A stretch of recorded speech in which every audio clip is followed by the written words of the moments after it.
James Gilliland, The Dream. Last night two events happened. 1. I was on a boat landing on an island. I was greeted by a grandmother with a beautiful hug. She said, "We have been waiting for you." As we walked from the pier and through the town, the people acknowledged her, smiling and bowing, and she would bow back to them. The grandmother said, "I want you to take some time to assess the village." I was not sure what she meant by assessment. We met many of the people, many beautiful men and women, yet there was a sense of spiritual ego. They said all the right things, wore all the right clothes, yet there was a strong sense of self and a need for acceptance and approval outside of themselves. They thrived on attention. As we went through the village, we ascended through beautiful gardens, with creeks and waterfalls, to the top of the island. At the top there was a very spiritual group, mostly women, with 3 sitting in a lotus position holding an incredible frequency of love, joy and bliss. We knew not to disturb them. The grandmother said, "I want you to address the people." I did not know what she wanted me to say, but I knew what needed to be said would come in the moment. We had a beautiful meal, slept and woke up the next morning being told in an hour we would be addressing the people. I knew the grandmother had a plan and trusted me to say the right thing. There was a natural amphitheater made of stone. The people were cheering as the grandmother entered the top of the theater. We were right behind. As the cheers diminished, the grandmother introduced me and said, "I want you to listen to him." I stepped up to the stone podium and said, "Thank you for your hospitality." I do not know why I was asked to speak to such beautiful, loving people. I looked across the island and there was another island, dark and foreboding. I saw some of its energy was infecting people in the crowd. It was a sense of division, jealousy, competition and spiritual ego coming from the island. I then knew why the grandmother wanted me to speak. The message had to come from an outsider to keep the peace on the island. As I began to speak, a powerful spirit descended upon me. I told the people I was not one to tell people what they wanted to hear. I was one who tells people what they need to hear, not as judgment but as a warning, so as no future harm comes to them. What I see here is many levels of people at different levels of ascension.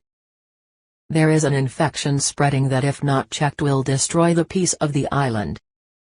It is coming from across the water and it is taking hold on the island.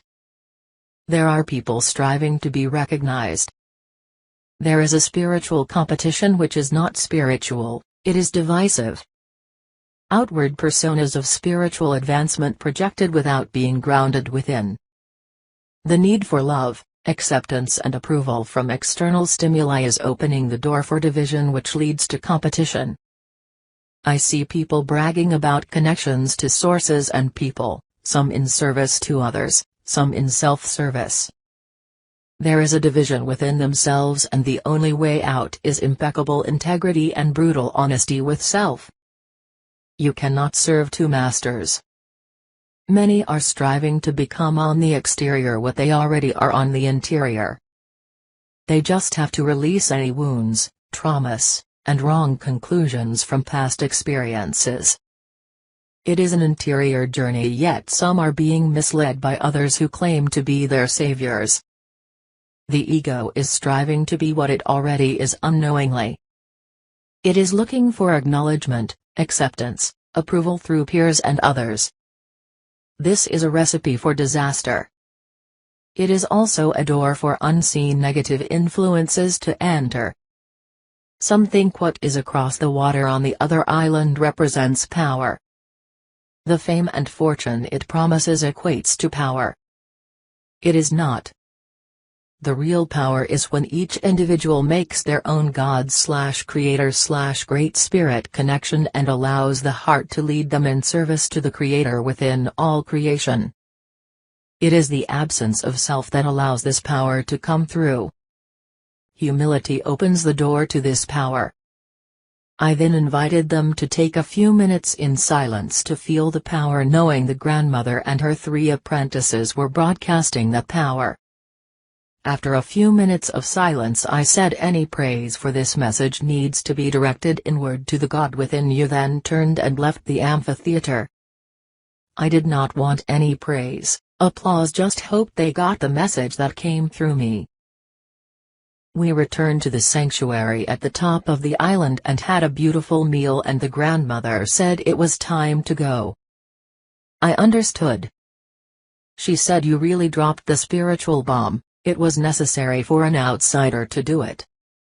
Many will take offense, those guilty of what was addressed will project their own issues, blaming you for what is within them.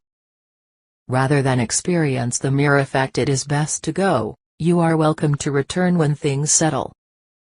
I understood, having experienced a lifetime of the slings and arrows projections of those in denial of what is within them.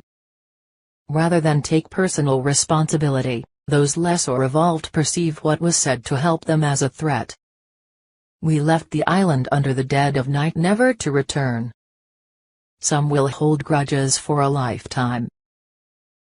The second dream was very disturbing. I awoke to see a being in front of me. It was a woman, she was very large and seemed very ill.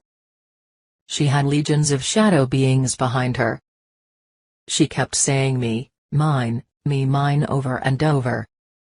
I called on the beautiful many masters from all cultures to clear these energies. It left a sickening feeling in my gut. After clearing the energy, I asked what just happened. The masters said, you experienced what many refer to as the demon of greed. Some call them hungry ghosts. Its appetite is insatiable, it is never happy with what it has and always wants more. Usually at the expense of others, humanity and nature.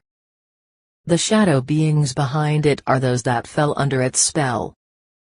Many in positions of power on earth are under its spell, some totally possessed by it.